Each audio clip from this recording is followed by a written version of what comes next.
Okay, you can demonstrate the setup for pulling in or setting up your 16 foot, for instance. In this case, you can do bigger ones too, and by hand, and the system where I don't have to stop the boat.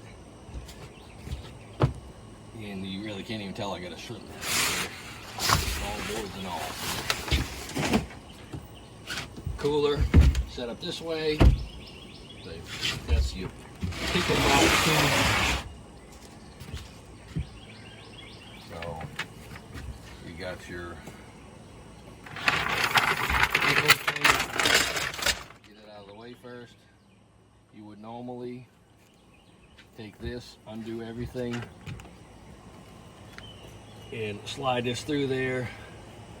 I'll leave this one on here to demonstrate how that would look if you'd have your rope all undone. And this side here, I'm not going to do because you can see that side. And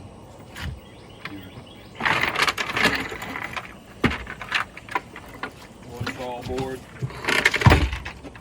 top chain. When you pull it in, it's going to make more sense. Right there. Of course, I got a really big cleat, which helps a lot. And you do the other side, you'll see with the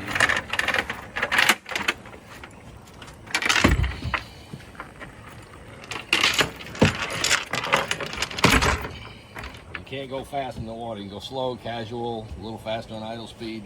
They'll bump around a little bit. But if you got to go playing out and everything, then you would have to pull them in. But I could pack the whole thing like this. Now, where you're at now, at this point, I think I'm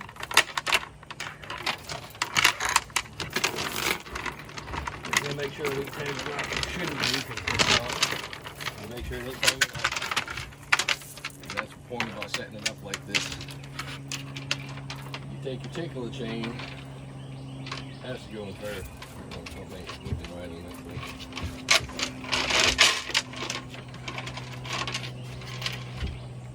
I got a minor goof the way I packed it. Your tickler chain would be underneath all this stuff, and I still can't do it. It has to go first.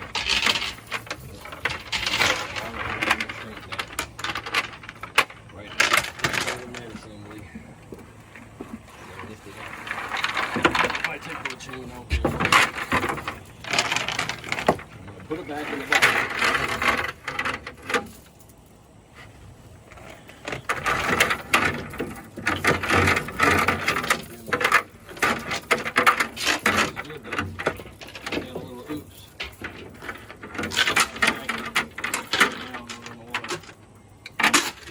Has to be ready to go. It's on the bottom of the trawl boards, and basically I can demonstrate basically how you would pack this. Don't ask about this device yet.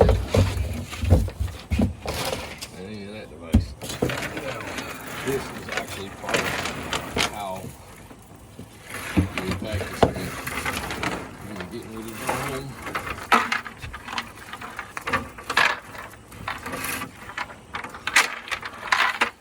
tail goes in last. Somewhere near. My little screw up was the package that I found out now. I would have had done exactly what I'm doing now to fix it. But when you bring it in off the water, I just brought this out of the shed. To bring it off the water, it's going to fall into place if you do it with water.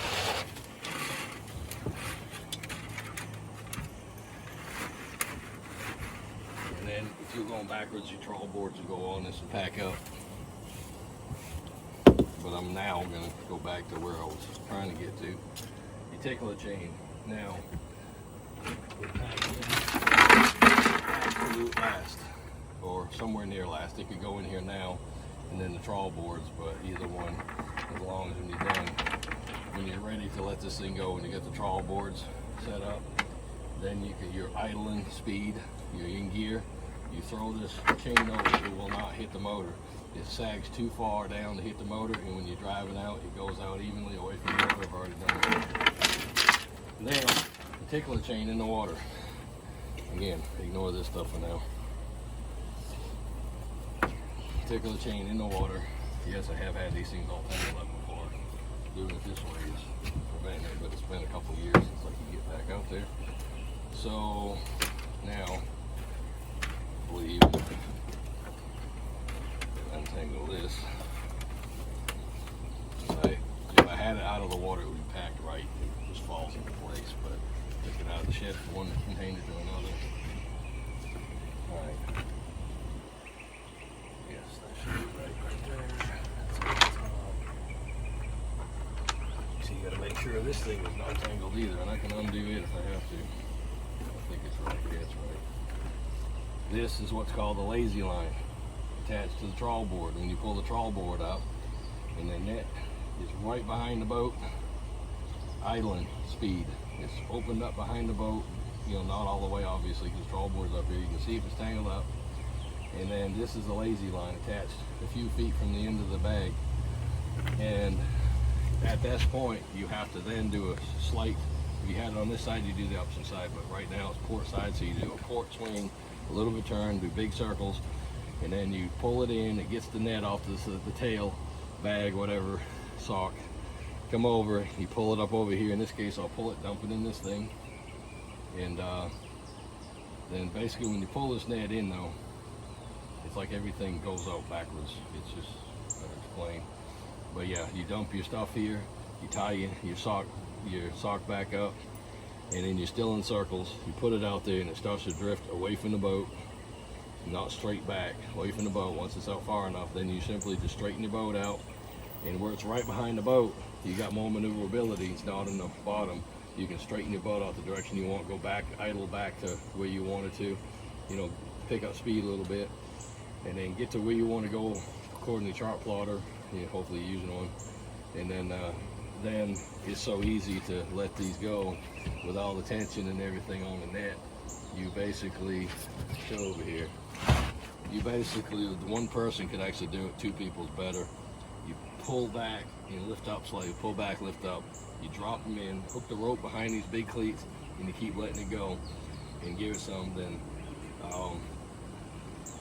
to that point. But to demonstrate, obviously, you float, I don't have it tied, tail, you start basically, with that everything, you start throwing it overboard and let the water catch it, and you start throwing over. Let's assume that's in the water. Then once you get enough out there, you grab literally this whole net and toss it over the motor, and it will open up. And that's how you know if it's tangled up or not before you let it out. And then this becomes your picking box.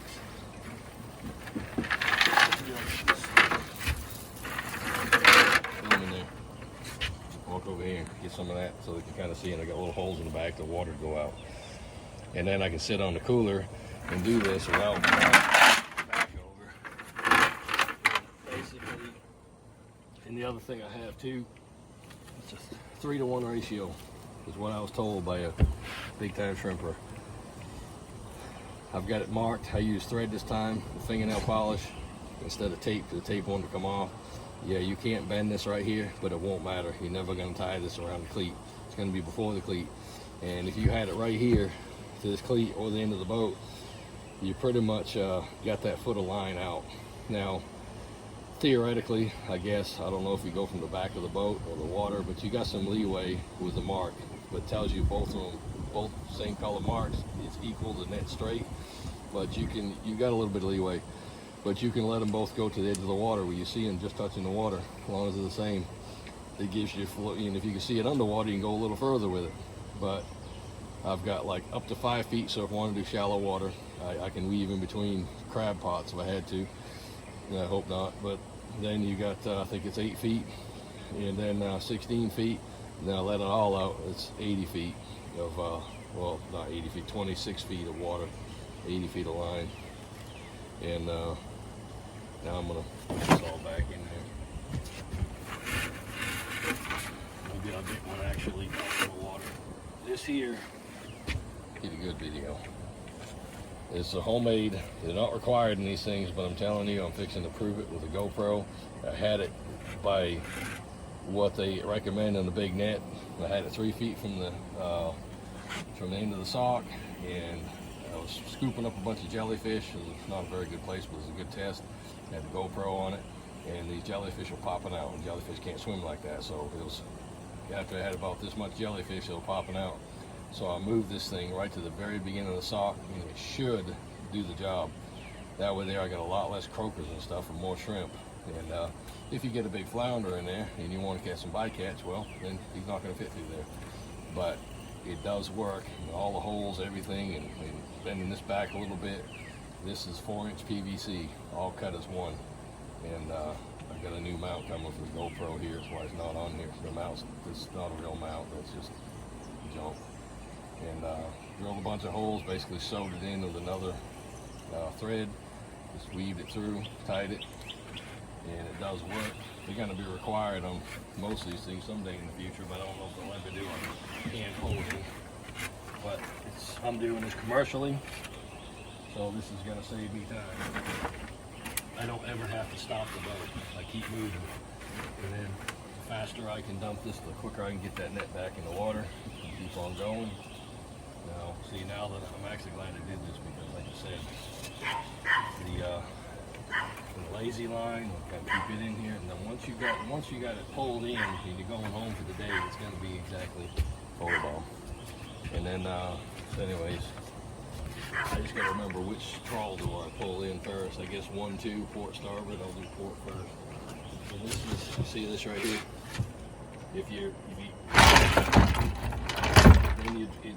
Then the net would be pulling it. As soon as you pull up, it would pull that net right off there. Pull the trawl board off right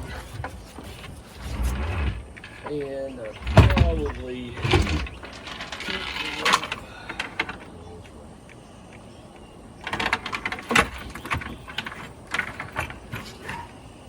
I guess I particularly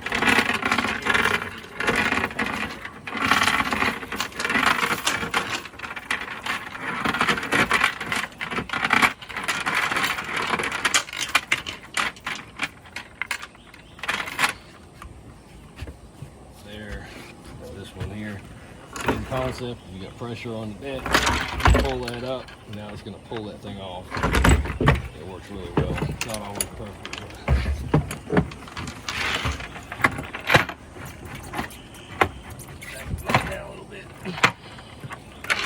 particular chain, not get hung up on nothing, keep the ropes in order, and everything stays where it needs to be. It doesn't matter if it's hanging over. Now, undo this. And as you're coming in, if you get so many feet of rope, that cleat's big enough to have this through there, trawl board on it, and tying off. Well, when your trawl board is out there and you got what you want, then you do a little tie first. So you got this through it, and then you got it tied at the length you want, and the trawl board still goes over it.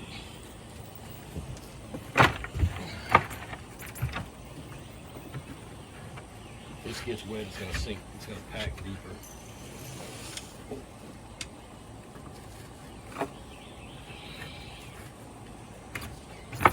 And everything fits in there.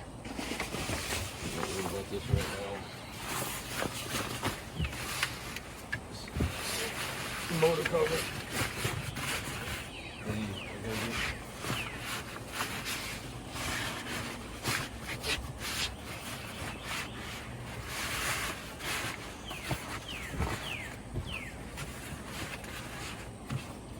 And I cinch that up again. If that factory thing doesn't hold tight enough, I gotta get something else, another one.